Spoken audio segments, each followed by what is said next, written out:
Okay, so thanks once again for joining us for the program on turning mindfulness into a path of meditation. Just to briefly recap what we talked about this morning. This morning, we talked about the increasing popularity of mindfulness practice, and how people are learning the mindfulness practice across many disciplines and in many areas of society, from school children to business people and everyone in between. And I talked also about the value of mindfulness. We talked about the history of Buddhist mindfulness, and we talked about the techniques of Buddhist mindfulness. And we talked about the physical posture for mindfulness meditation. We talked about the mental application of mindfulness meditation. We talked about a little bit about how to work with the obstacles of sleepiness and agitation. We talked about the Khenpo Karthar Rinpoche, the founder of our center. We talked about Khenpo Karthar Rinpoche's teachings on the 4 stages of shamatha. And we talked about how the 2 skills we learn in shamatha, drenpa and sheshin, those are the Tibetan words for mindfulness and alertness, how these 2 skills of mindfulness and alertness are developed and cultivated through mindfulness practice, and how these can help us in our everyday life as we work with our habitual tendencies, our habitual thinking, our emotional reactiveness, and lots of other aspects of our daily life that can be problematic. We also spoke briefly about the idea of what happens in every moment of thought.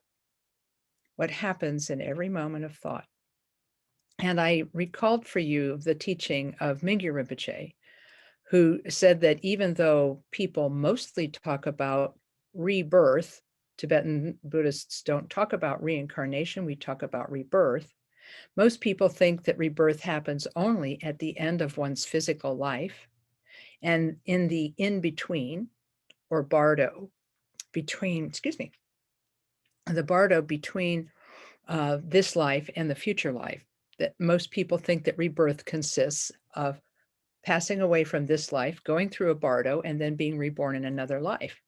But Mingyur Rinpoche makes that a finer distinction, and says that we actually can consider ourselves to have been reborn every moment we believe a thought that has arisen in our mind.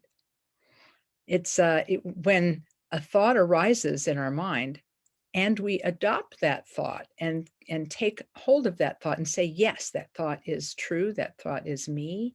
When we identify and grab hold of that thought, we are reborn in that moment, in the world of that thought. If it's a happy thought, we're reborn in a happy place. If it's an unhappy thought, we're born in a suffering place. But that as long as we remain captivated by that thought, we have been reborn in the world of that thought until we pass away out of the world of that thought and go on to another one. And at the end of this morning's session, I mentioned the parade float analogy.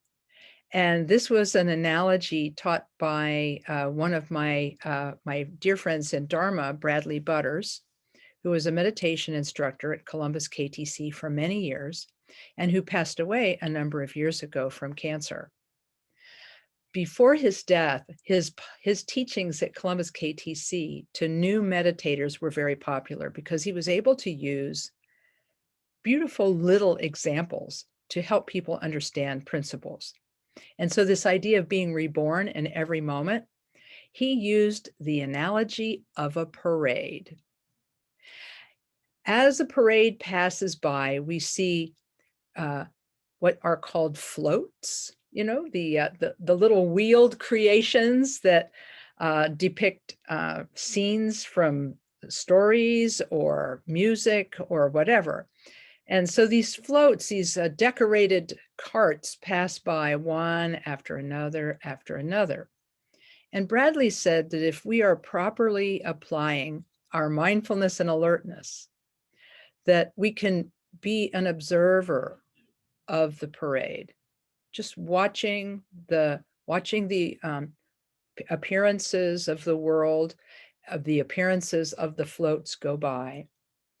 But he said, when we become distracted from our observation and buy into a thought, he says, it is as though we have jumped out of the crowd, jumped onto the parade float, and started waving.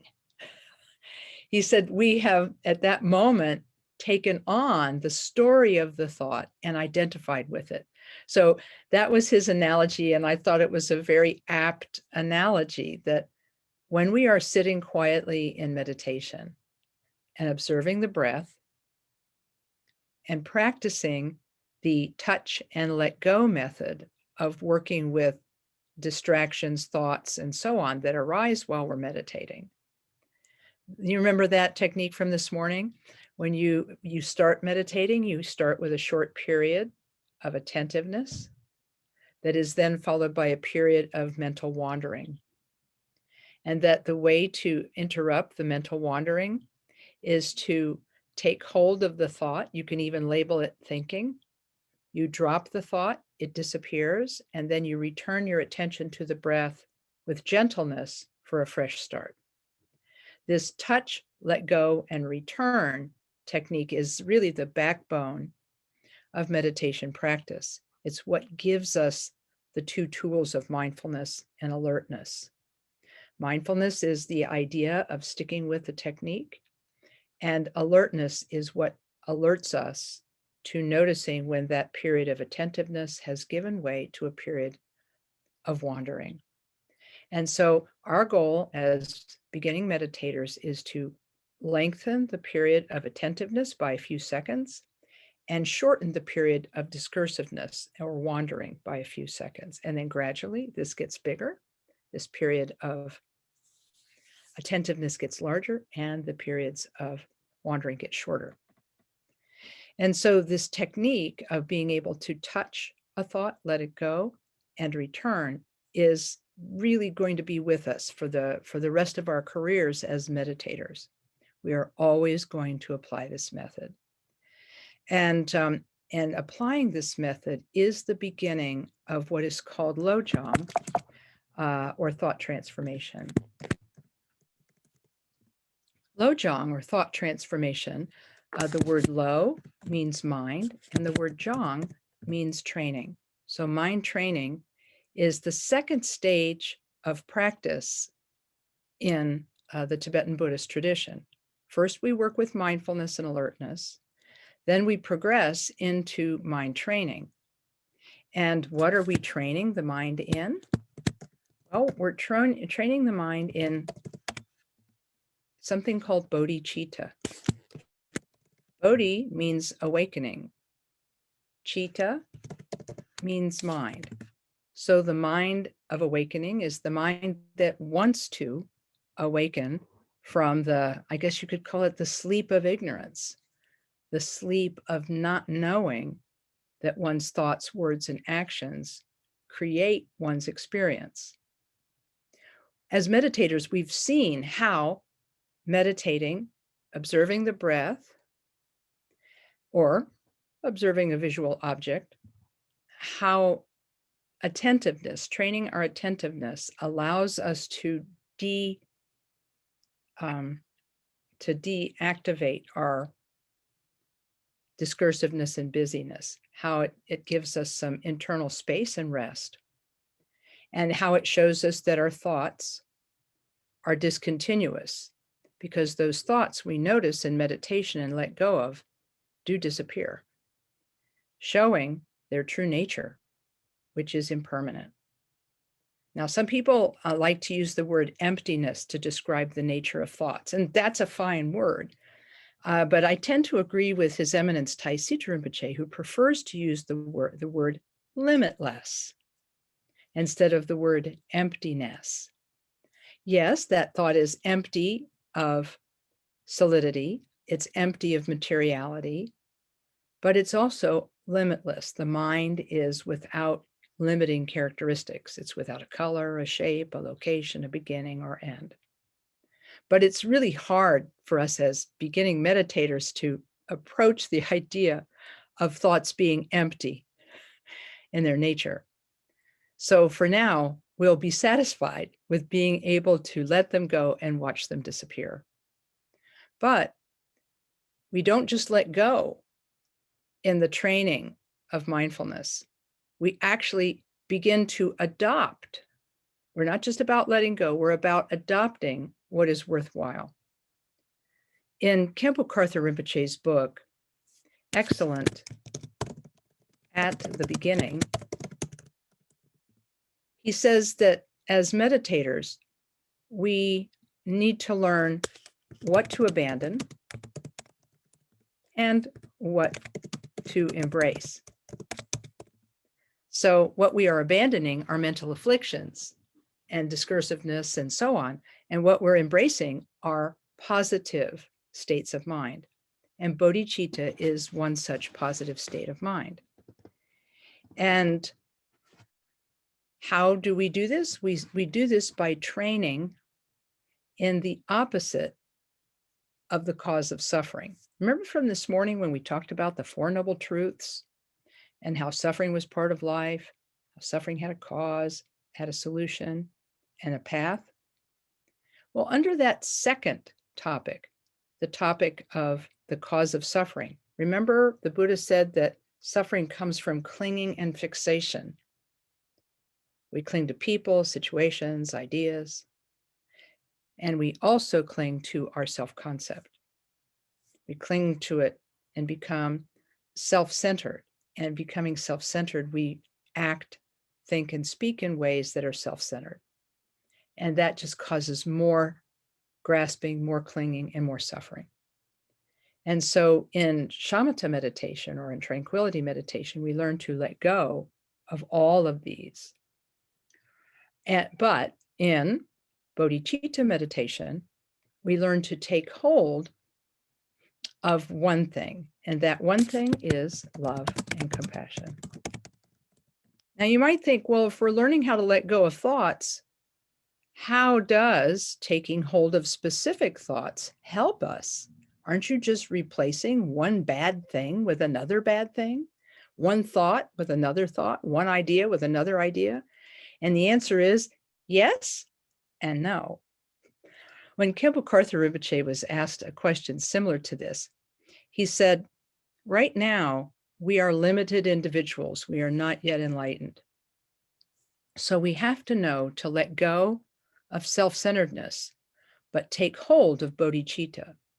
Because bodhicitta, he says, is going to provide us with the transformational power to overcome the deadening effects of ego fixation.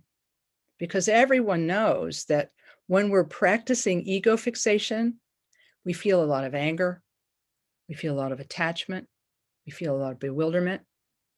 And if we practice the opposite, which is wishing for the benefit of others, that's called love.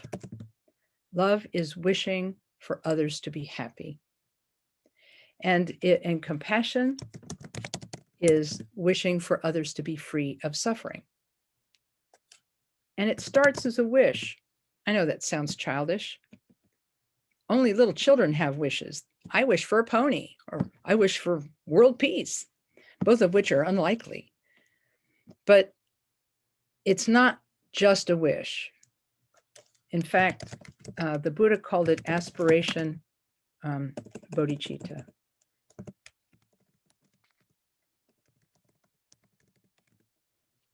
We aspire to be free of suffering and its causes.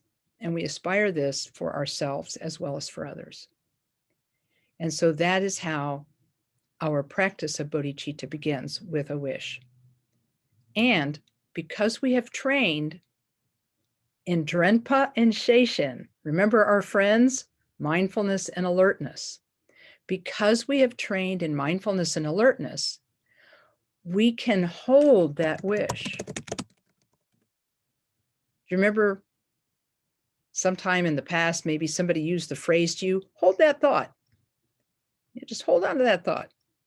Well, if we can practice mindfulness and alertness of the breath, we can also practice mindfulness and alertness toward our motivation.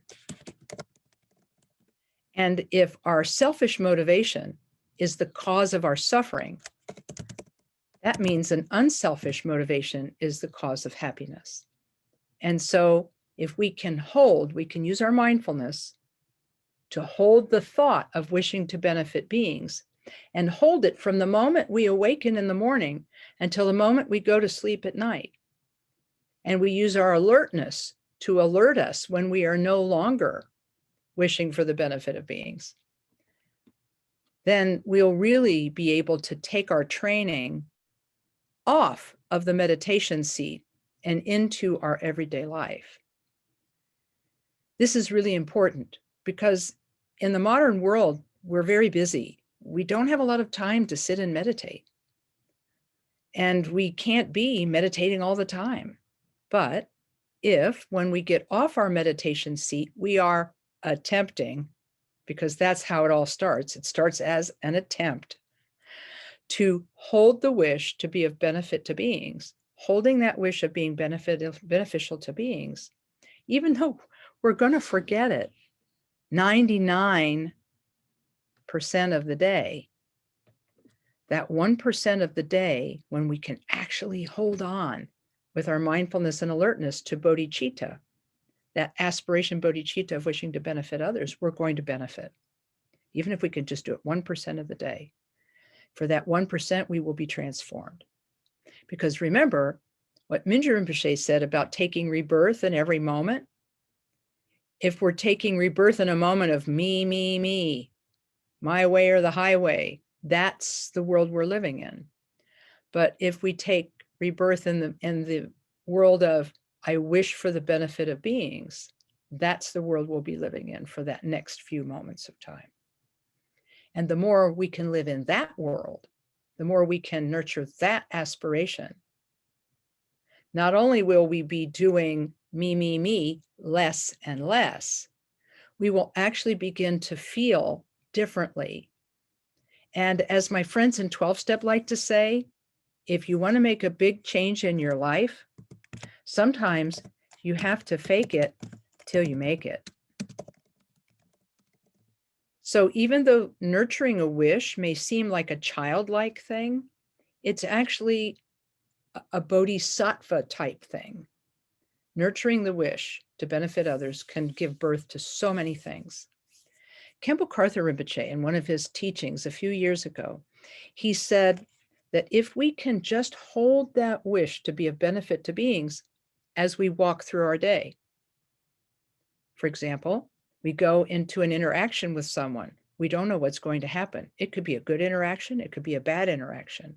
But if we go into that interaction thinking, may I benefit all these people, then it actually is going to bear fruit in that it will change our affect. It will change how people experience us. They may not see our sincere wish to make their lives better, but we will feel it and they will feel something. They will see some kind of sincerity. And even if they react to that sincerity badly, because as you know, no good deed goes unpunished. And sometimes when we hold a mind of wishing to benefit others, they return negativity to us in return. But if Khenpo Rinpoche says, if we can go into our interactions, even our average daily interactions with clerks in the store or people on the street, or yes, telephone people who call us and help centers, and we call and so forth and so on. If we can maintain a kind of wish to benefit those beings in all the interactions, it will communicate to them as sincerity, and that is going to be beneficial for them. Khenpo Rinpoche says if we can maintain this wish, it will start something he called an engine of goodness. Actually, I'm sorry, he called it a momentum of goodness. A momentum of goodness. It'll start and it will eventually become self-sustaining. So, so in any case, it's something to keep in mind that that this can begin to change how we experience the world. Because when we experience the world from a place of me, disappointment is around every corner. Because if we're clinging to our own benefit in a situation, then when others get something, we'll feel jealous. Or when others take something that we think belongs to us, we'll feel crestfallen, we'll feel angry. And so when we are investing in our self-clinging and self-fixation, there's a lot of pain there. But when we think about the benefit of others, this aspiration bodhicitta, then we begin to see the world differently. So that's a little presentation about how mindfulness can lead us to be having the time, the space, and the energy and the capacity to see our thoughts individually, let go of thoughts that are harmful, and take hold of thoughts like the wish to benefit beings that are helpful. I'll take questions for a few minutes. If anybody has questions, you can type them into chat. Here we go. And then after I take the chat questions, we can talk a little bit about what questions folks have on audio. I have found, Judy writes, I have found that it is normal for people to want someone to stay the same due to the stability of that's how it's supposed to be. If a person's consistent and doesn't cave into the one who wants the old behavior, they will shift and go along with the change. Yeah, that's a really interesting, that's a very interesting observation, because you're right. What I've noticed, and my friends in 12-step describe this also, when they begin to change, other people resist their changing. And because they feel a little bit threatened by the person's change in their behavior. Because if let's say that somebody expects to fight with us and argue with us about something, and we don't argue, they're going to feel threatened by that. Perhaps they may even feel judged. Like, well, why aren't you fighting with me? You always did fight with me before. Why won't you fight with me now? And so they may not want us to change. But the fact of the matter is, we, in order to be healthier people, have to begin to change. We just have to begin to change. We have to be able to learn to let go of things, because if we don't, we're just going to continue the spiral downward. Other people may not want to go with us on our spiral upward, but that's okay. We're going to be patient with that. So thank you for that observation. We just have to be patient, I feel, with ourselves, because it's going to be start and stop, up and down. And we also have to be patient with other people and recognize, they are where they are. And just we can continue to aspire that we can benefit them as time goes along. But did you have other things to mention, or was that the main thing you wanted to bring across? Okay, very good. Other people have questions or curiosities about this? Looks like we're out of chat questions, so anybody can, I think, Caitlin, can people unmute to ask questions? Okay, good. Anybody have a question?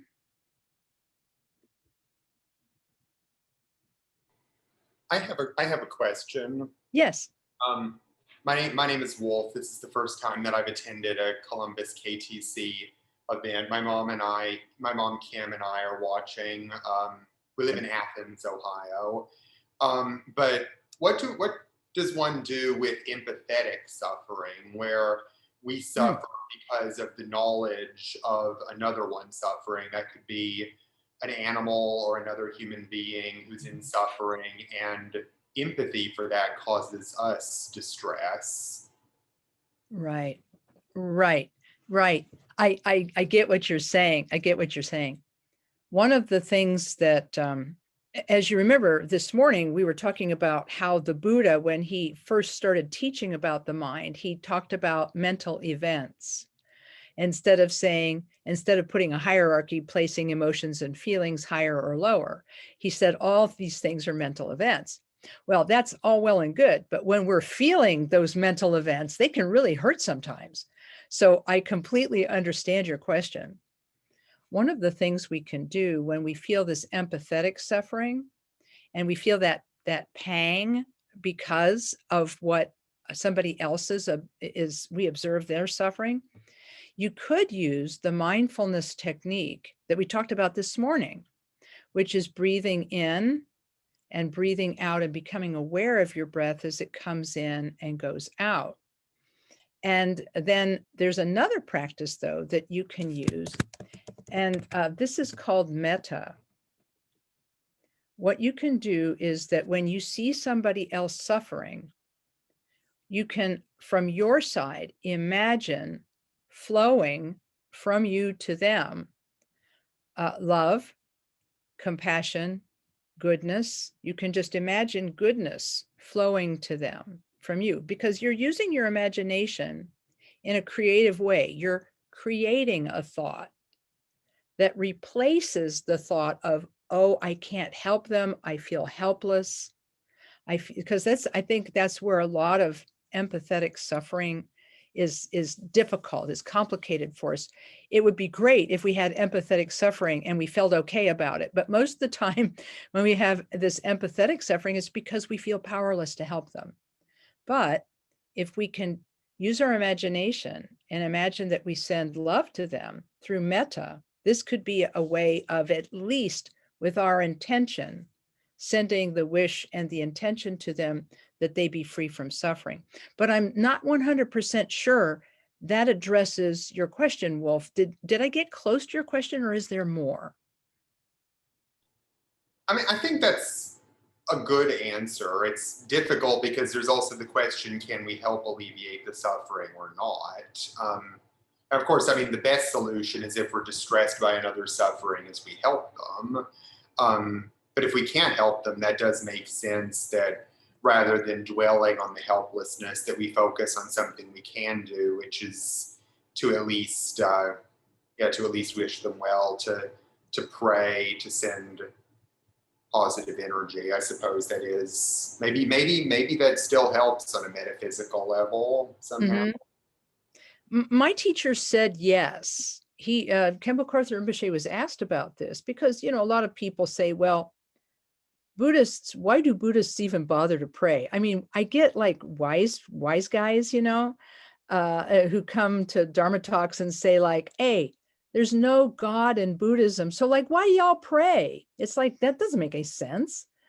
But actually making aspirations to be of benefit to others and making positive aspirations for the people we love and for the people we have complicated relationships with, sending love to people, doing metta for people. Kempo Rinpoche said it actually does have some kind of impact, although only a Buddha who has enlightenment would know precisely what benefit it would have. Precisely what benefit would be known only to a Buddha. But he said that because that person has caused us to cultivate love, because that person has caused us to cultivate compassion, he said they benefit automatically. And the Buddha taught something called interdependence.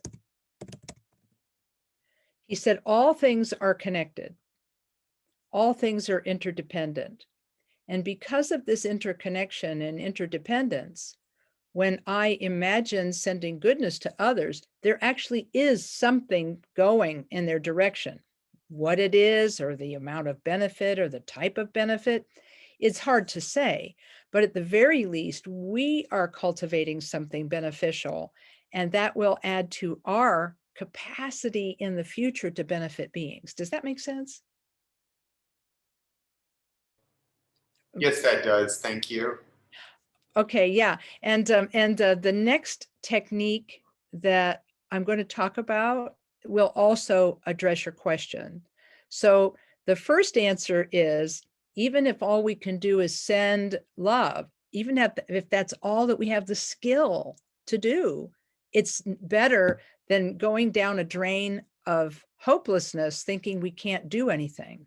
At least we're trying to improve our own interior atmosphere, and that will in the future make us more capable of actually benefiting a person in pain. Does that make sense? Yes. Okay, great. Thank you for that question. I've got time for one or two more. Are there more questions out there about this first part about training the mind in bodhicitta?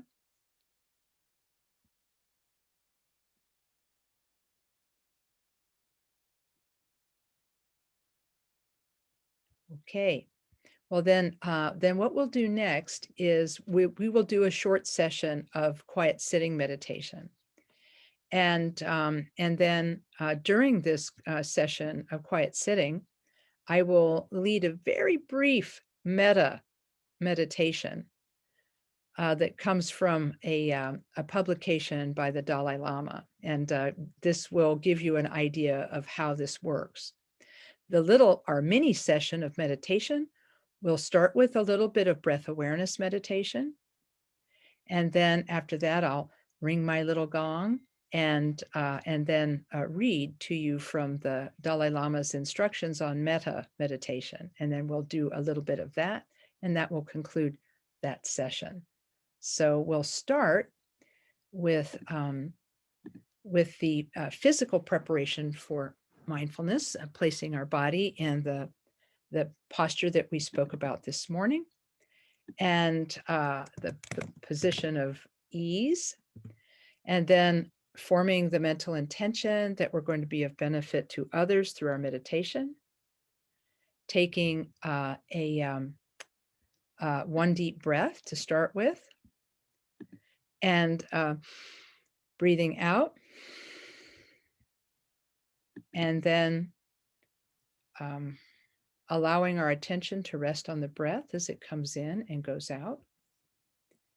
And as it comes in and goes out, we place our attention on it. And as our attention wanders, we take hold of the wandering mind, we touch it, we let go of the distraction, and we return our attention to the breath for a fresh start.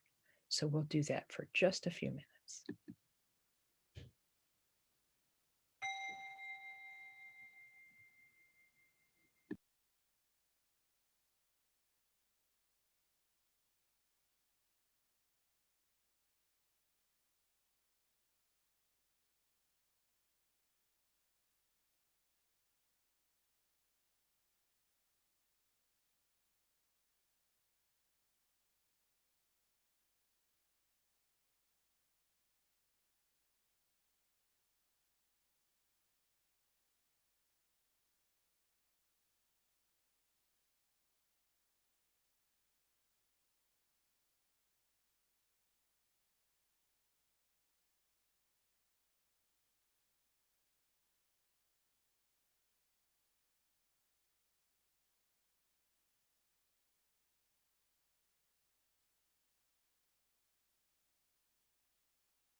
I'm going to take a moment now and read to you from this little meditation by the Dalai Lama.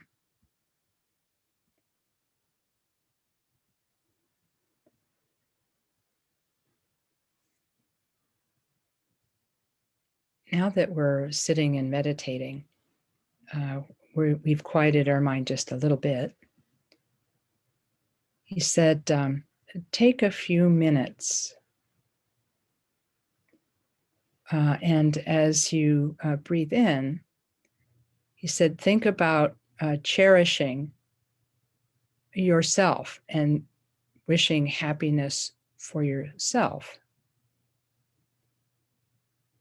Because he said, remember, we all want the same things. We all want to be happy, and we all want to be loved. And because of interdependence, we are all connected to one another. So he says, start with just a short session of remembering that we all want the same things and that we are all connected. So we'll spend the first minute of our practice together reflecting on our interconnectedness.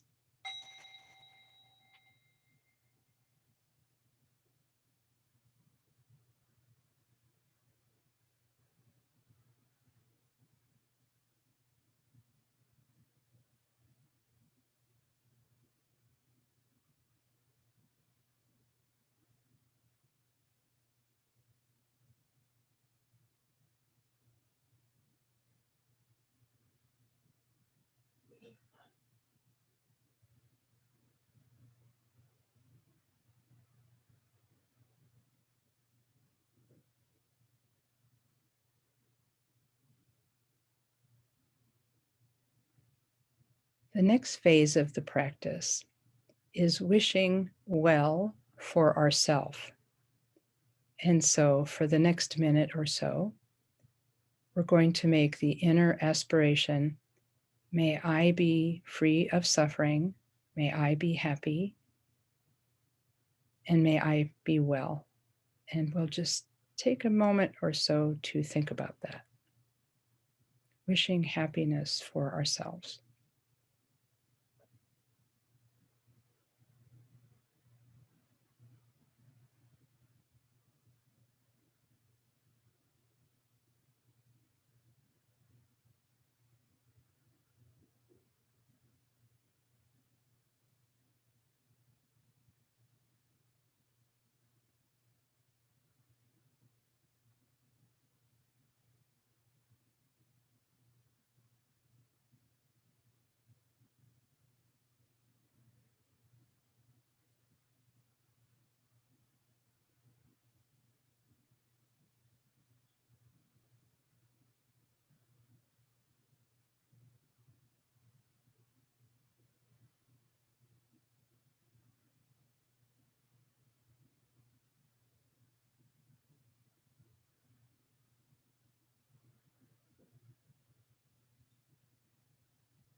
Next, we'll spend the next minute or so making the wish that all beings are happy and that all beings are free from suffering and all beings feel and are well. So we'll spend the next couple of minutes thinking about and wishing and sending love and goodness to others.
Okay, that concludes our little practice of shamatha and our little practice of metta, or loving kindness meditation.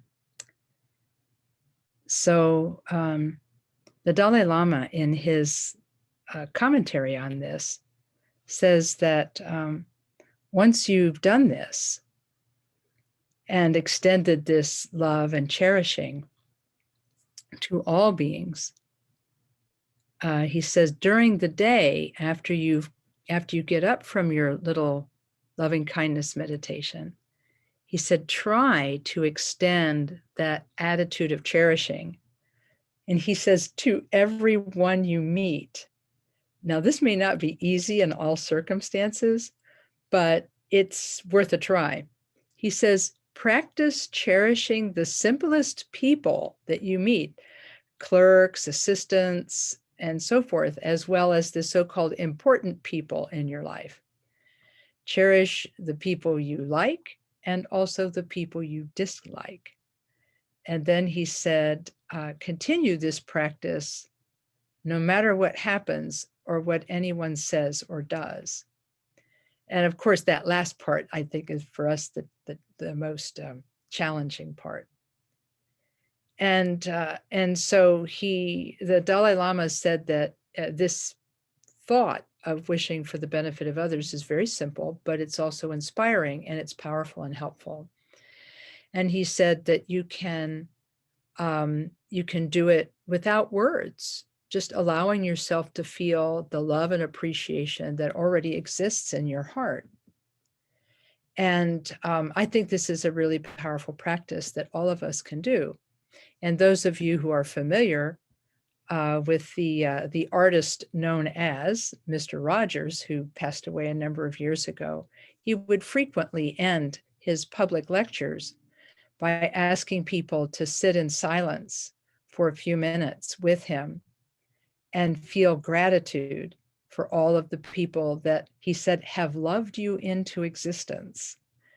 And I think this feeling of gratitude, if we stay with it, can be very beneficial.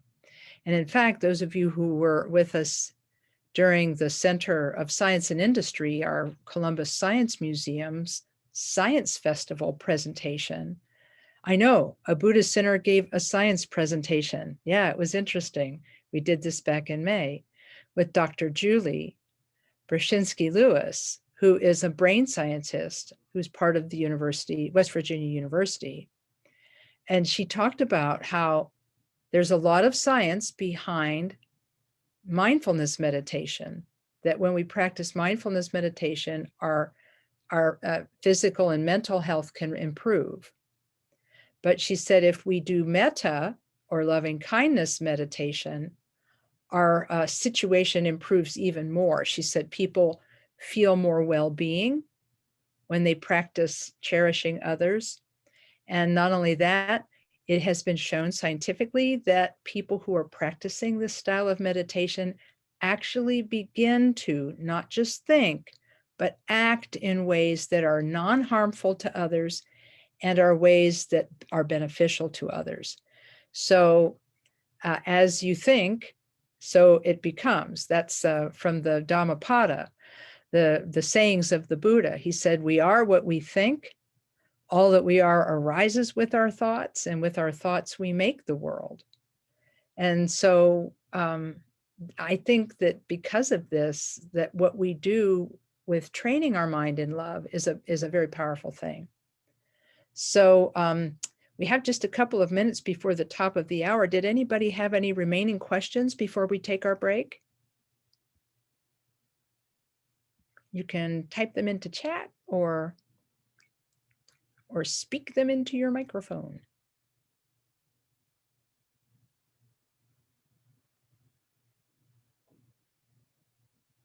Well, okay. Then we will take a 5-minute break, and it is just a few minutes before the hour. And so we will meet again. Let's see. So we'll meet at about 3 or 4 minutes past the hour. So feel free to turn off your video, and I will see you back here. And then we're going to talk about exchanging oneself for others meditation, and we'll talk about how to work with emotions in using this meditation. So see you in a bit.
Hello. We're back.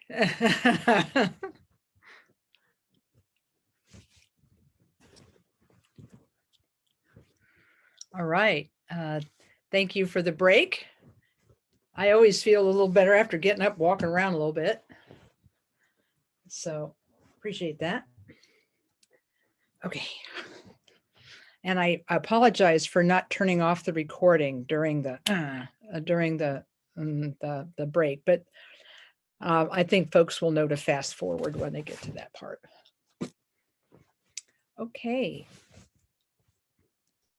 So our conversation thus far has been about mindfulness and about the stages of mindfulness, and a little bit about taking hold of the mind and training the mind in beneficial thoughts and attitudes.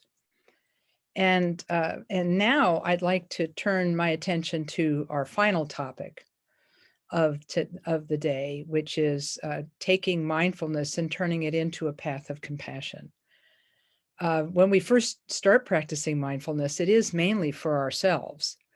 I'm one of many people who was inspired by the practice of meditation and inspired to meditate because I had a lot going on in my busy mind, and I needed to chill out. Essentially, I needed to get some quiet space for myself.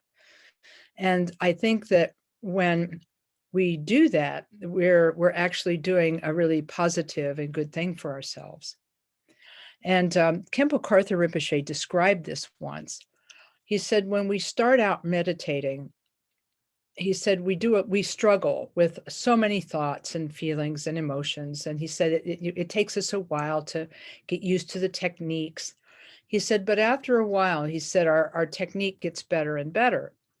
And he said, when we begin to see some small change in our grosser mental afflictions, that's how the translator put it, when we begin to see a small shift in our grosser mental afflictions, like we're maybe a little bit less reactive or a little bit less depressed or a little bit less angry, or when we begin to see a small change in ourselves, that's the time, he said, when it's important for us to move on to another style of meditation. Because he said, without proper guidance, he said, your shamatha practice can stagnate and not and plateau and not go anywhere. So he said that's when it's really important for you to move into other types of practice so that you can take this drenpa and sheshan, that mindfulness and alertness, and put them to use in other practices, Dharma practices or Buddhist practices that will help. And so at that, and so in that way, it's not that we shouldn't keep meditating. Of course we should keep meditating. But I think what he is not so subtly saying is that we should get guidance in our meditation so that we don't make mistakes in our meditation. He said one of the mistakes that he sees frequently is people think that their meditation is going well, and then they cut back on their meditation or don't do as much of it. And then later, when they have an emotional upheaval or some other kind of problem, their meditation is not there for them because they've stopped doing it. And so he said, it's important, even if you get some improvement in your mental afflictions, he says it's important to keep up your meditation so that it will be there as a support for you when you have sudden upheavals. And so that's the first thing to keep in mind. But the second is, if you have access to a Dharma center in the city where you live, or even if you don't have access in the city where you live to meditation instruction, You can call a place like Columbus KTC or Santa Monica KTC or Athens, Ohio KTC or Ann Arbor KTC or those, I think, Barbara, you're in Milwaukee, so you're probably closest to Hay River, Wisconsin, which is near Madison. That's where Lama Tsultrim Yeshe is. Yeah, I forget the name of the county there, but in any case, that's close to where you are. So, I mean, relatively close. I mean, it's closer to the Twin Cities than it is to Milwaukee, but in any case, it's there close by for you. And then begin to ask questions and to work on your meditation and continue to improve on your shamatha meditation and continue to improve with the guidance of a meditation instructor. So, I mean, I think that he had like two purposes in saying that. Number one, get guidance if you can. And number two, keep moving forward in your practice. And so he didn't say what the next logical practice would be, but I believe that the next logical practice is compassion meditation. So in order to take the shamatha that we have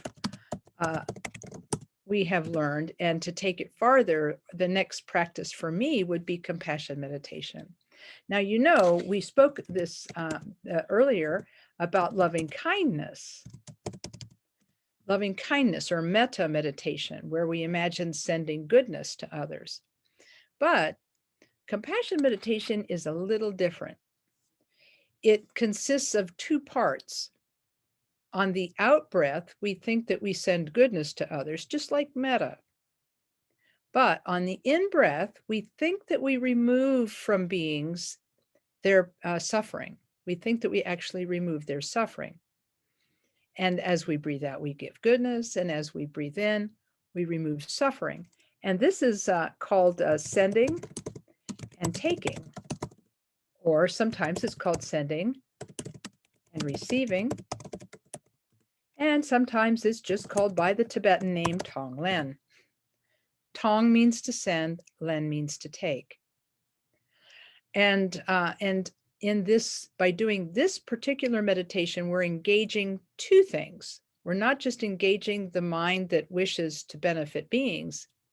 We're actually also which is called aspiration bodhicitta. Remember that? Remember aspiration bodhicitta, the wish to benefit others? Well, there's also something called action bodhicitta. Action bodhicitta. And that means undertaking the discipline that brings about awakening. And so action bodhicitta is sometimes described as the 6 perfect virtues or the 6 paramitas in Buddhism. Paramita means going to the other shore. So you go to the other shore of awakening if you do these 6 things. And these 6 things are generosity, ethics, patience, diligence, meditation, and wisdom. So these are the 6 perfect virtues, but that's a lot to keep in your mind all at one time. It's a lot. And so I feel personally that the 6 perfect virtues can be sort of briefed into the one statement, which came from Shantideva, the great master of the 8th century.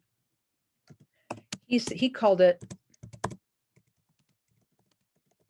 exchanging oneself for others. Exchanging oneself for others. In other words, do you remember the golden rule? Do unto others as you would have them do unto you.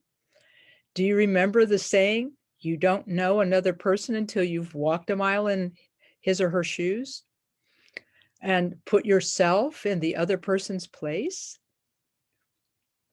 And so in this way, this exchanging oneself for others is a way of thinking in a different way, thinking not just of yourself, but of others. And so exchanging oneself for others is also practice by doing Tonglen. So Tonglen practice, you could say, is an abbreviated form of practicing the 6 perfect virtues. That's a me thing. That's a Lama Kathy thing. But it is supported by Jamgon Khantrul in his book, The Great Path of Awakening, where he says, for someone who wishes instruction on the subject of bodhicitta, he quotes Shantideva, who says, the one who desires shelter quickly for themselves and for all others should use the sacred mystery of exchanging oneself for others. And then he said, consequently, only the method of meditation of exchanging oneself for others is explained in this book. All other methods of mind training are simply elaborations of this theme. And so this is going to be the next thing that we talk about. Because remember bodhicitta, our friend from earlier in this session, bodhi means awakening, citta means mind. We're cultivating a mind that wants to wake up, wants to not be asleep anymore, wants to not be under the sway of ego fixation anymore. We have that mind that wants to wake up. And how do we nurture it? Through exchanging oneself for others. So what I'd like to do now is I'd like to share a short instruction on exchanging oneself for others that came from Khenpo Karthar Rinpoche. I might get lucky and find a nice one, because I forgot to put it in my PDF file. Let's just see if we can get it really quickly.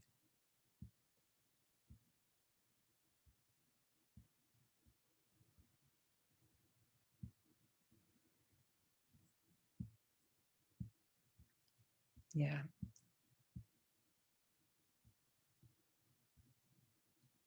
Okay. No, we can't find it really quickly.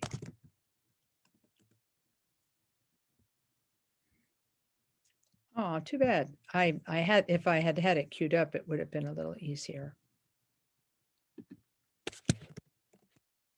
Oops, we'll try one more time.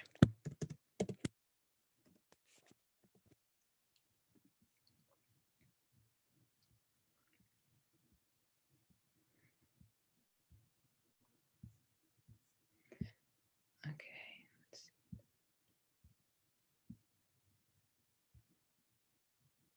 Well, now you get to practice meditation for a moment.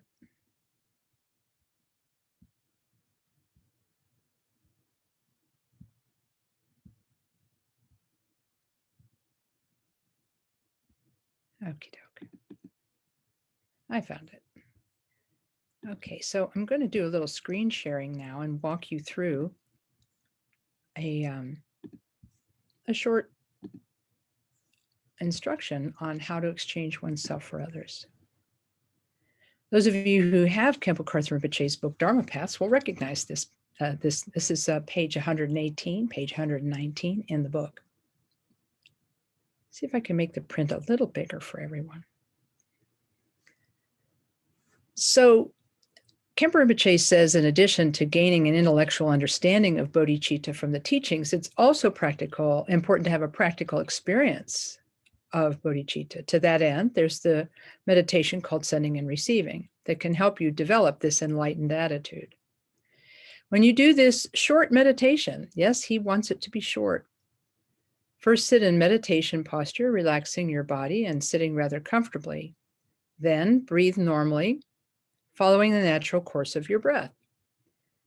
Imagine that with the exhalation of your breath, whatever merit, that means virtue, whatever virtue you have done and accumulated from beginningless time, are accumulating now and will accumulate in all future time, radiates toward all sentient beings.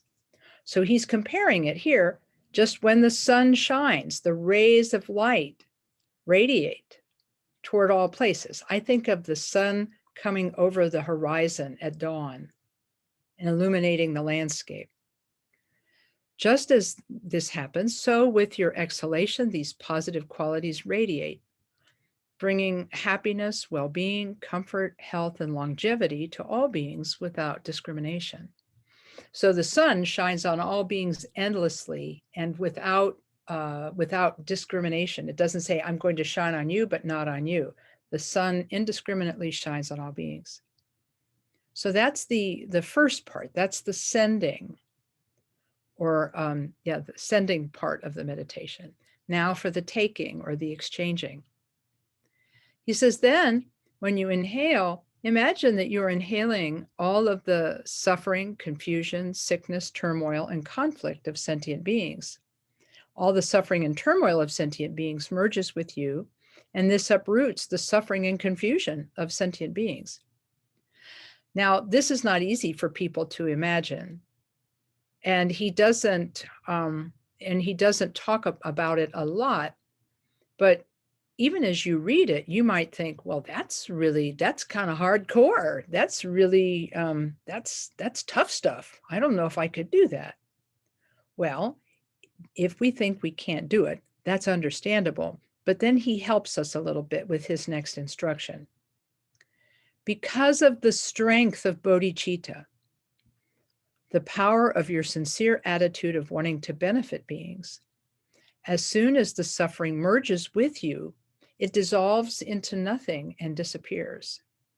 It is just as if you had collected some dust together into a little pile and a strong wind blew it away. Inhaling and exhaling in this way, meditate for a short time. So this is the basic instruction for Tonglen. These 2 paragraphs. Imagine that with the exhalation, all the virtue you've accumulated from beginningless time are accumulating now and will accumulate in all future time radiates towards sentient beings. So if letting go of a single thought in meditation, is a powerful thing, and taking hold of a single thought is a powerful thing, imagine how it would be if we do this moment to moment to moment. Every moment we let go of the one thing we think we need to keep, which is our goodness and happiness. We let that go. It's not just letting go of a thought of what we're going to do tomorrow. It's letting go of something we feel belongs to us, which is our happiness, and what that does to us. But also what happens when we see them, the other beings, made happy, because this is really the way to do it. Jangmen Khantrul the Great says, when you give that happiness to others, visualize them receiving it and becoming joyful. And when you visualize that you're removing their suffering, imagine that relieves them and they're no longer in pain.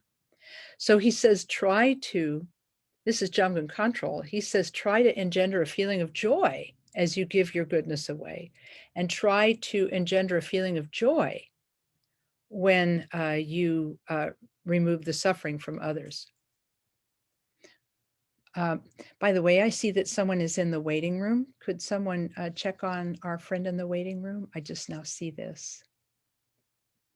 I hope that you can help the person in the waiting room. So I'm feeling Tonglen for that person in the waiting room. And so this idea of being able to practice giving away everything with the out-breath and removing the suffering from others and taking on the one thing you don't want, which is other people's suffering. But what's interesting is that because you're using your imagination, you can also use your imagination to transform the suffering and transform and generate the happiness. I see that the person is still in the waiting room, so I will admit them. I hope that's the right thing to do. If we have a Zoom bomber, then I'm sorry. So in any case, so in this way, being able to to do this with your breath, you're training instant by instant by instant. Khenpo Karthar Rinpoche says with the out breath, you're giving goodness and you're practicing love. And with the in breath, you're practicing compassion, because love is the wish for others to be happy. Compassion is the wish for others to be free of suffering. So you're training in this with the breath. And he also provides us, since this we're using our imagination, the strength of bodhicitta, the power of your sincere attitude. As soon as the suffering merges with you, it dissolves into nothing, it disappears. And in fact, he even uses an image. It's as though a little wind blew a little pile of dust away. Then he concludes the meditation by letting go, a complete letting go of the activity of meditation. He said, after you've meditated in this way for a short while, let go of the mental focus and let your mind rest in a state of awareness. Attempt to have the sense that there are no sentient beings to meditate on, there is no person meditating, and there is no act of meditation taking place. Try to transcend these three, which are relative, and give birth to something ultimate, something effortless and spontaneous, like the arising and disappearing of clouds in the sky. Just remain in a state of clarity. There is no act, no thought of doing something inside or outside, no you doing something. Just cut off all of that and remain in a state of awareness. And so he then goes on to summarize what we've just been talking about. In order to give birth to bodhicitta, we must accumulate merit or positive qualities on the relative level and also on the absolute level, the level of wisdom. The desire to benefit beings accumulates merit on the relative level, since we think of doing this in a physical and substantial way. We imagine all sentient beings everywhere. We generate love toward all the beings and think of helping them. We generate compassion toward beings and think of taking away their suffering and confusion. But the inner aspect of the accumulation of merit comes through developing wisdom, which transcends any fixed substantial focal point. Wisdom is understanding that in ultimate reality, the practice transcends any idea of other beings on whom we need to focus. The self is the one who's doing the focusing and the very act of focusing. It is possible to transcend those, but in ultimate reality, the true nature of beings is not suffering. It is not the upheaval of neurotic emotions. Certain causes have evolved in such a way that beings now experience suffering and confusion. And then he says all of this takes place, but in reality, it's like the appearance of clouds or rainbows. They appear in the sky, but they're not part of the sky. They appear suddenly and disappear suddenly. In our situation also, the suffering and confusion are not innate qualities. They're not something substantial within us. When we understand that, we transcend the act of focusing, someone to focus on, and someone who is focusing. We just maintain a state of clarity, meditating in a state of awareness and spaciousness. This is a very important aspect of the practice. So I'll also post this PDF in the on the online event page on Eventbrite, and you'll be able to use this to guide your practice of Tonglen. So does anybody have questions about the practice of Tonglen and how one might do it? You can ask in the chat, and you could ask on audio. I have a question, not maybe directly related, but we used to read the Four Immeasurables a lot, and you seem to be talking about the first two things in the four immeasurables. So the first one says that we wish all beings to be happy and the causes of happiness. Right. And then the second one says we wish that they can remove the suffering and the causes of suffering. So the word and the causes of, how important are they when we do Tonglen? Because most of the time I just do, I wish you to be happy, I wish you to have no suffering. But I never thought about how to remove the causes too. Mm-hmm. I really understand what you're saying here. I do. And because we know that the causes of happiness are actually the causes of suffering is selfish clinging. And the causes of happiness is selflessness. So we wish for beings not just to have happiness, but we also want them to have the causes of it, which is virtuous action. And we want them to be free from suffering and the causes of suffering, which is negative action. And in fact, in one of the Buddhist dedication prayers, it says, may we overcome our enemy, wrongdoing, meaning harming beings. And so it's really clear that the Buddha felt that the cause of suffering was clinging, fixation, and harming beings. And the cause of happiness was benefiting beings and practicing selflessness. And yes, you can actually imagine when you do Tonglen that you give beings happiness and its causes, and that you remove from them suffering and the causes of suffering. So yes, you definitely can do that. Does that answer your question? Okay, great. Okay, I'm glad. Yeah, because you can do that. Because yes, it does. Yes. Yeah, just that image, you can think of like the sun, your goodness coming forth from you like the sun, and it goes to every quarter of space and fills everything. And that as you remove it, you think that all of that comes to you. And I know that some people worry about that because they fear that if they imagine that they take on the suffering of others, they have a fear about that if they think that they're taking on the suffering of others, that they actually do take on the suffering of others. But Khenpo Karthar Rinpoche explained in one of his talks that only Buddhas, fully enlightened beings, can actually remove the suffering of others. All we can do is imagine doing it.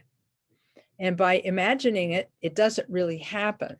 He said, just as if you take a bite out of an imaginary sandwich, it doesn't satisfy your hunger.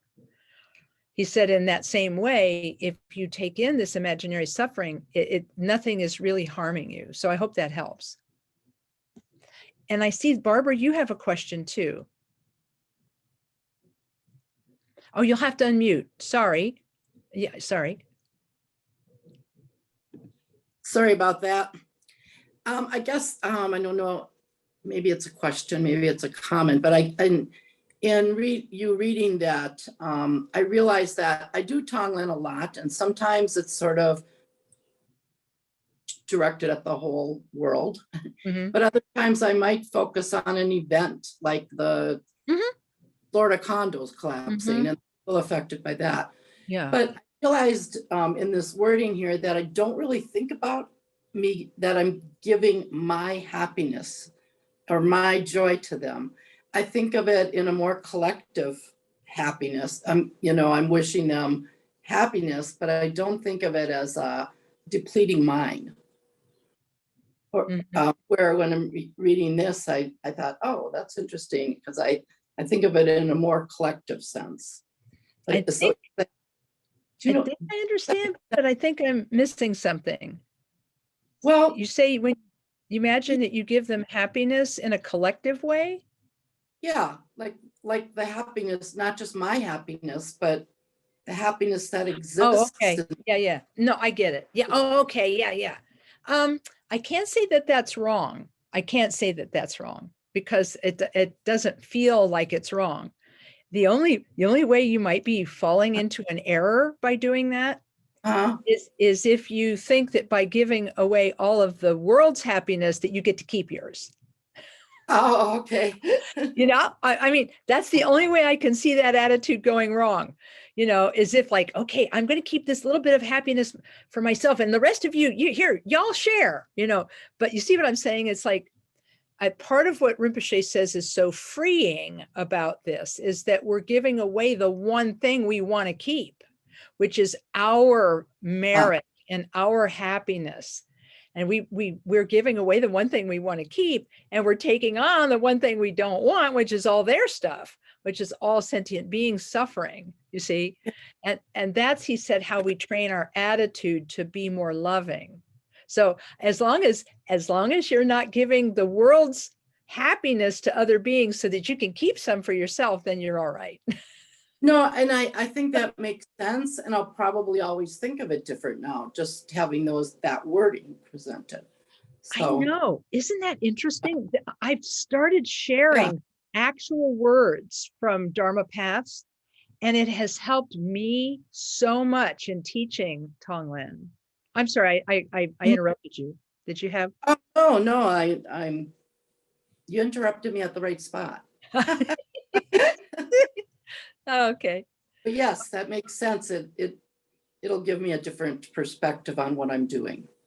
Great. And the idea, there's another thing. I see that Wolf has a question. I see that Vinny has a question. So I'll get to Wolf first, then Vinny. I want to say one more thing about the meditation while I'm here and answering your question, Barbara. One of the things I noticed about reading Khenpo Karthar Rinpoche's description is he says Tonglen is brief. It's a brief meditation or a short meditation. And people say, well, how short is short? And I say, I don't know, because he doesn't say. But here's what I've noticed. What I've noticed is when I teach people Tonglen, if they try to do it for too long, they start to overthink it. They start to overthink the meditation. And you're like, well, like, what does this person need? And what does that person need? And like, you know, and like, what am I doing? Am I sending or am I receiving? I'm confused. And so if you keep it short, but focused, if you keep it short and focused, that is much better than trying to make it go on for longer and having it collapse. So what I've told people to do is if you have a set of beads, of prayer beads, you can mark off like maybe 21 or 25. This is like a quarter mala divided into 4 parts, and that you start at the 21 or 25 mark, and in breath, out breath, move a bead, in breath, out breath, move a bead, in breath, out breath, move a bead. And this is approximately 3 or 4 minutes, depending on respiration rate. This will be a short Tonglen meditation that begins with maybe taking the prayer of taking refuge, or maybe the prayer of the 4 immeasurables, and then settling down, doing the meditation in breath, out breath, and so on, sending goodness, removing suffering. And then you get to the end, and at the end, you do the second phase of the meditation, which is actually interesting because it's Vinny's question is about that second phase. So Wolf, even though I said you were next, I think I'm going to take Vinny's question next because it has to do with the ending, but I will get to you. And what is that ending meditation? The ending meditation is, he says that it's a letting go. So when I talk about this myself, I mean, we read in his book how he said that you attempt to have no sense that there's a you doing the meditation. There's like a you that's sending goodness and receiving suffering, and there's no other beings out there that you're helping. There's no you, no them, no saving. And kind of how I describe this to people, I see if this helps you, Vinny, because I can get that it's a little bit difficult to do this ending part. You just basically let it go, and then you don't focus on the beings and you don't focus on the exchange. You just let it go. The experience that I made up an analogy. I said it's like when you're a kid and you've got a kite on a string, and that kite is tugging at you, and then you let go of the string and the kite just floats away. And so in a way, what you're doing is you've developed this meditation and you've developed this situation of sending and receiving, but then you let it go. You drop the visualization. You don't necessarily have to like dissolve it and make it go away. You just stop thinking about it. Khenpo Rinpoche compares it. He says, it's like what happens when you have a dining room and you have a kitchen. He said, you're in the kitchen and you're making dinner. And then you have now carried all of the dishes into the dining room, and the kitchen is irrelevant. So it kind of disappears. You don't like even care about the kitchen now that you're in the dining room. And so it's like that, where you just drop the visualization and allow your mind to rest in a place in which there is no you, no them, and no action.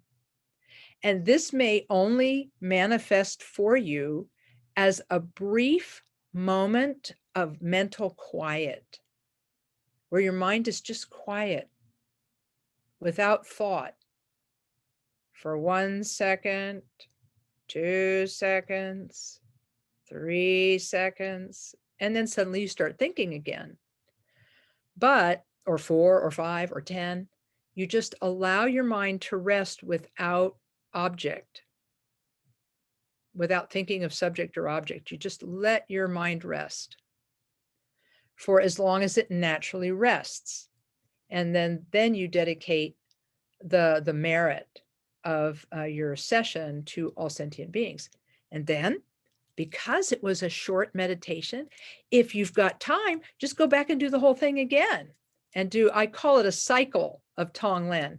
Begins with some type of prayer, refuge, or 4 immeasurables, proceeds through the meditation part, and then the ending where you let go of the visualization and end with a dedication prayer.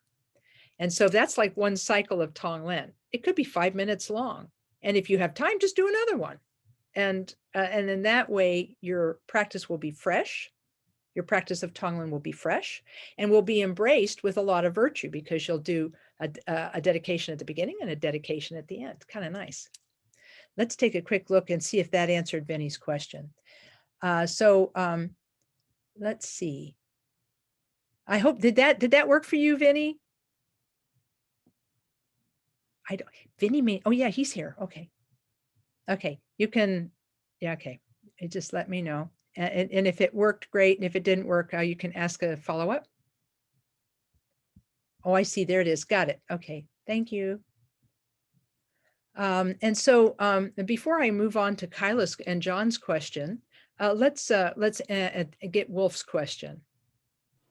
So my question was whether in visualizing Tonglen, is it better to imagine taking on the pain and the suffering of the world and then it dissolving into nothing? Or is it better to visualize the suffering transforming then into positive states that we then send? So is it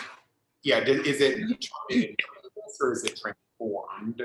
Yeah, I like, I have to confess a favoritism. I have a favoritism toward Khenpo Rinpoche's technique. And part of the reason that I like his technique, which is where it dissolves into nothing and disappears, you could see that as being transformational, Wolf, in that here's what I'm thinking. You've removed the suffering from all beings, and it meets your bodhisattva motivation. And meeting your bodhisattva motivation, it dissolves into nothing and disappears. And then from there, you have this like openness to offer everything. So it's not like you take it, you catch it, you turn it into something, and then you send it back out. But it's not like that. But it is like that, because when we breathe in and remove the suffering, we imagine that it actually comes to us, that it meets our bodhisattva motivation, it dissolves into nothing and disappear. And then instantly, without having to say presto changeo, we don't say magic words, we just breathe out goodness again, so that it becomes as natural as breathing. And that way there are fewer steps. That's why I like Rinpoche's method, kind of, because it's very simplified. It comes in, it disappears, and goodness comes out in return. Does that help? Yes, thank you. Yeah, okay, yeah, I'm sticking with it because it's kind of simplified. Then I don't have to like think of a mechanism. I asked Khenpo Rinpoche one time, hey, Rinpoche, there's a meditation in which you recite a purification mantra and you visualize your body, speech, and mind being purified. How does that work exactly? And he took his watch off and he shook his watch at me and he says, look, it's not like a watch. You can't take it to pieces. It just works. Okay. And it's like, I loved how patient he was. But yet, when we started getting too concrete about stuff, it would like kind of get on his last raw nerve.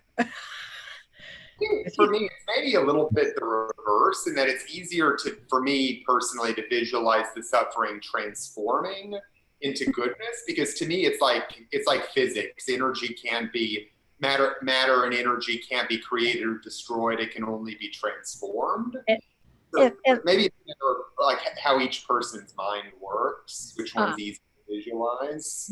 That's part of it, Wolf. But the other part of it is that Rinpoche said that we actually have to personalize it. I am taking in their suffering and I am giving away my happiness, because he said that's the mechanism that allows us to reduce our self-fixation. We give away all of the things that we think of as being good, and we say, yeah, gimme, gimme, gimme, gimme. So I hope that helps. I don't know. I see. So it's not that we're taking their suffering, we're turning it into their happiness. It's that we're taking their suffering and we're specifically giving away our own happiness. That's it. That's exactly it. There's just a tiny little nuance in there. I appreciate you seeing that, because that's there's just this tiny little nuance in there where it becomes personal, because this is how self-fixation, when we depersonalize stuff too much, then we can like push it away and not really think that I'm giving away my happiness, that kind of thing. That's why I was joking with Barbara about not saving back some things for yourself. But thank you for catching that. That's what I was trying to get to. Okay, let's see. Oh gosh, we're running a little short here, but we got a couple more questions. So let's go to Kyla's question. Use a white noise timer so I don't worry about time frames. Would that be appropriate for Tonglen? Sure, why not? If you have a timer, why not? That's fine. And that way you don't have to think about anything. You're just with the process. But I would make it a short process to begin with. 5 minutes or less of Tonglen, maybe even starting with 2 or 3 minutes of just the sending and receiving, the actual meditation of sending and receiving, and then you let your mind rest for that final portion for 1 second, 2 seconds, 3 seconds, however long that lasts. So I hope, did that answer your question, Kyla? Okay, I got a thumbs up. Thank you. Then I have John. Okay, yes. John is asking for the name of the book, Dharma Paths, Khenpo Karthar Rinpoche. And I'm going to send that as hang on here a second. Here it comes. Dharma Paths by Khenpo Karthar Rinpoche.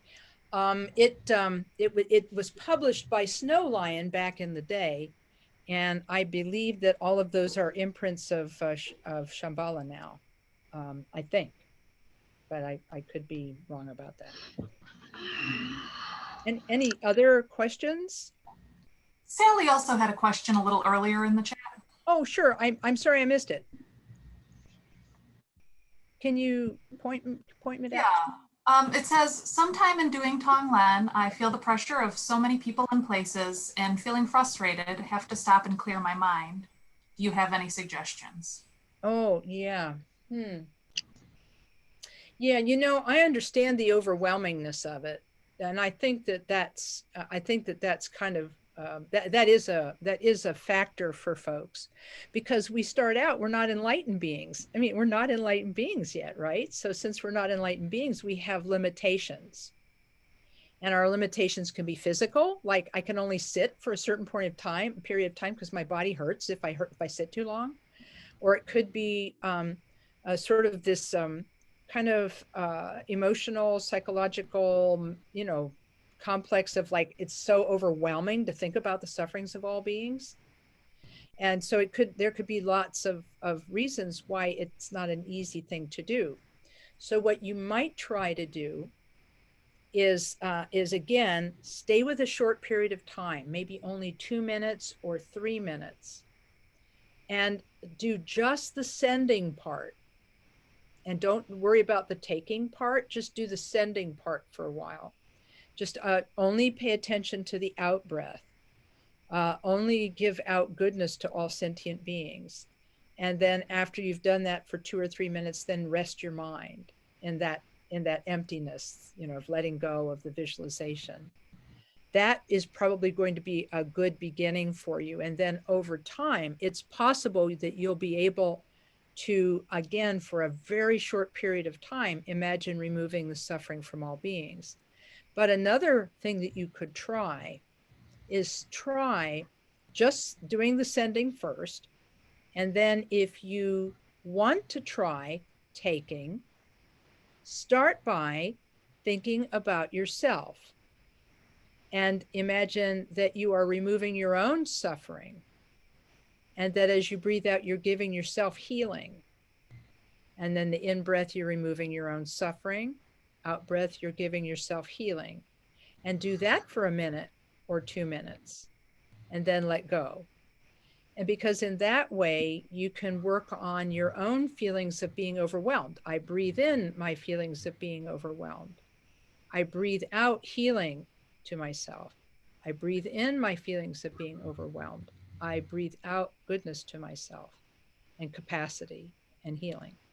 And so, and then Khenpo Rinpoche suggested that when people experience difficulties, that they start with themselves, giving themselves happiness, removing their own suffering. He said, then if you want to progress, he said, you can progress to doing it for everyone who feels the same way you do. And then eventually, he said, you'll get to being able to do it for all sentient beings. Does that seem like that might be something we're trying? All right. Very good. Thank you for asking that question. That's a really good one, because all of these questions are really helpful because they talk about how to apply the practice. So that's excellent. Okay, let's see if there's one more out there. Is there one more out there?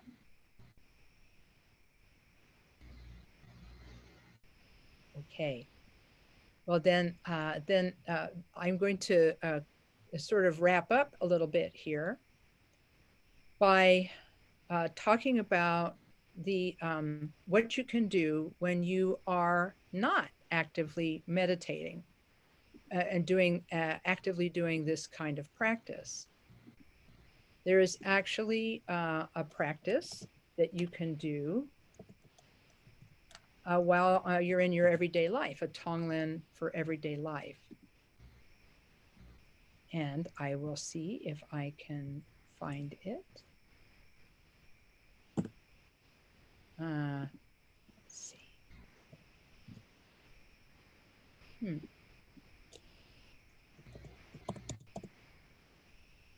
See if I can get my computer to wake up. Okay, here we go.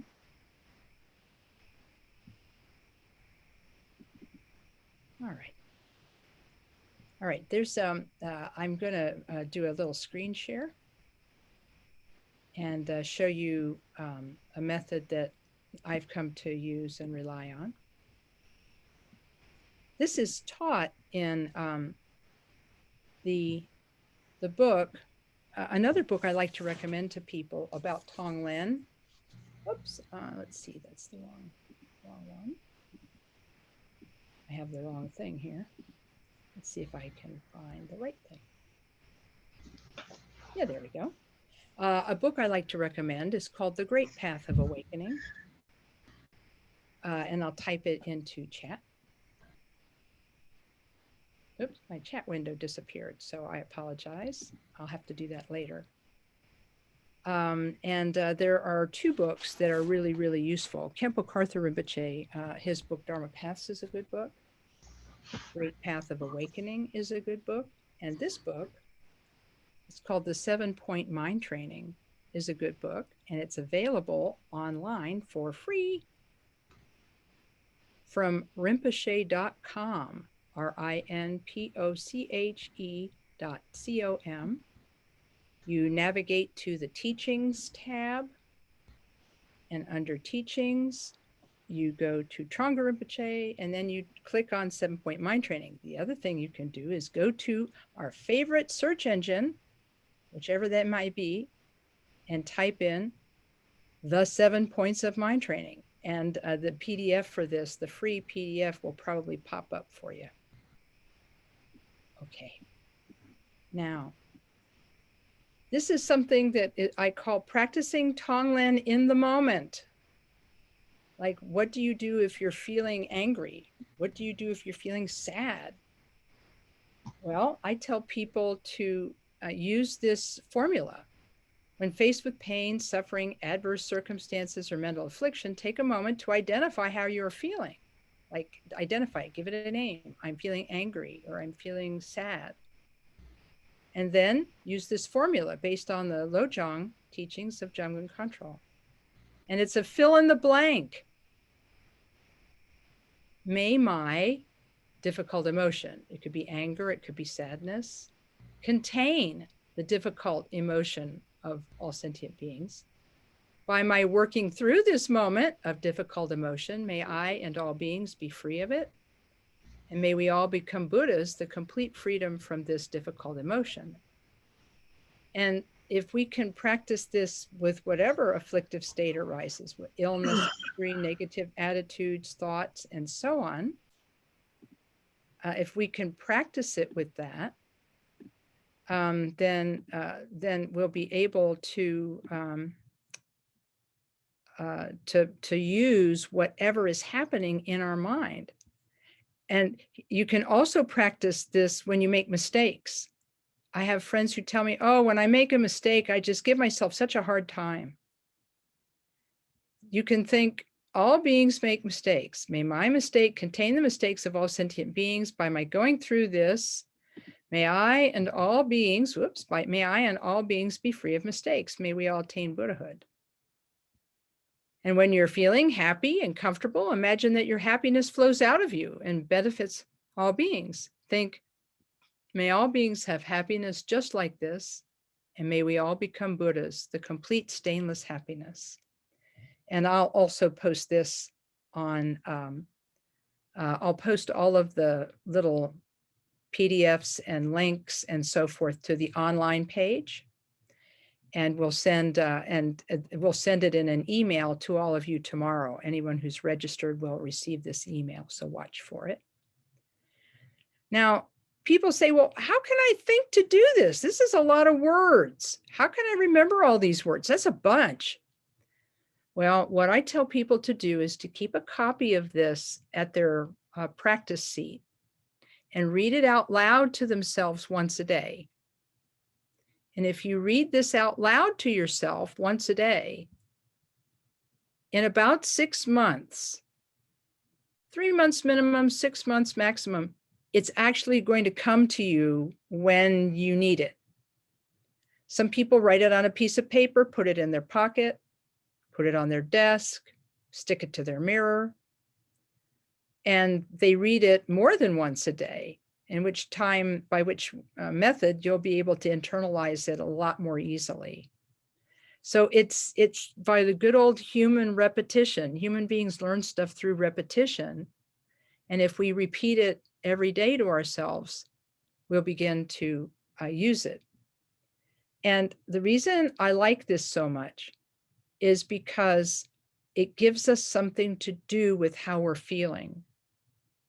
Because usually when we are feeling something, we get really wrapped up in what we're feeling. It's almost like we have this we're going around in a circle with it. It's me and this feeling and me and this feeling and me and this feeling. It's very, internalized.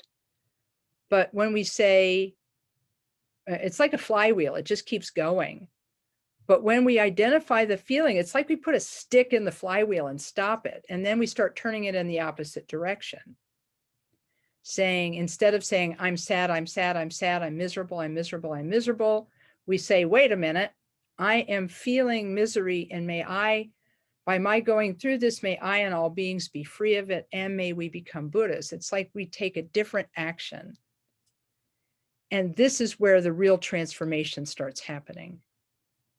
The transformation, it can happen on the cushion with Tonglen, where we take in the suffering of others and give them happiness in return.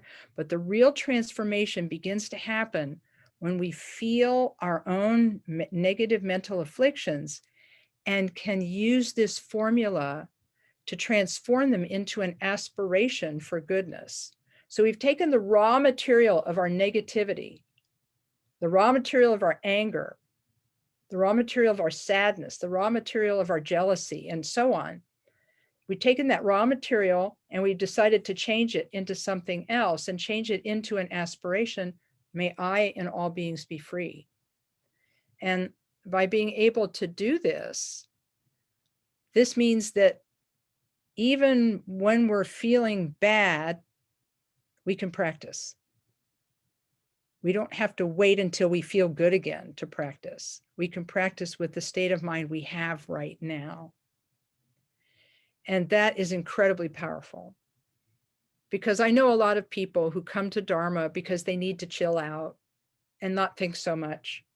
And that helps to not feed their reactiveness. But then they still have all these strong emotions and strong feelings that bowl them over. But what if, when you started having those feelings because of your Drenpa and Sheishin, because of your mindfulness and alertness, you recognize, I am having an emotion. And we can identify it, and then we can take on the emotion of all beings and transform it into an aspiration to become Buddhas. To me, that's the most powerful thing that mindfulness and alertness can do for you, is alert you to your mental afflictions and give you a way to transform them. So that's the whole of the program. We got to 59 minutes past the hour and we got it in. We got it all covered.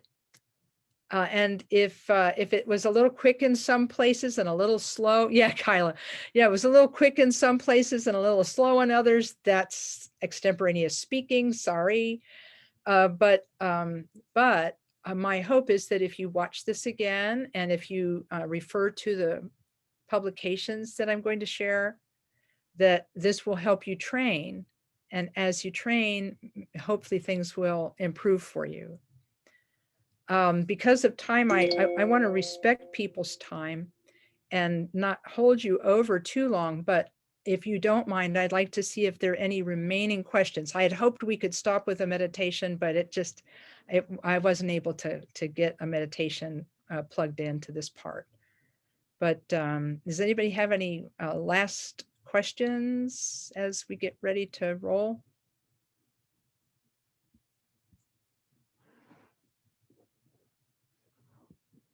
Well, you guys are amazing. And you're just amazing. And I'm glad you look at you. You took time out of your day to do a retreat. Yay, you know? And it doesn't have to end here. You can sit and do a little bit of meditation before you rejoin your life and family. You know, they're not going to know you haven't finished the program yet. And so just take a little moment, you know. And we'll end by dedicating merit, and then I will stay behind for another 5 minutes to show slides. I won't be recording that portion of the program, but I bet anybody who wants to stay over about 5 minutes or so, I'll show you pictures from Columbus KTC. So we dedicate the merit of this session to all sentient beings and make the aspiration that all beings will be free from suffering, come to happiness, and then to Buddhahood. And coming to Buddhahood, may they emanate in all directions and benefit sentient beings endlessly. We dedicate the goodness with this thought in mind.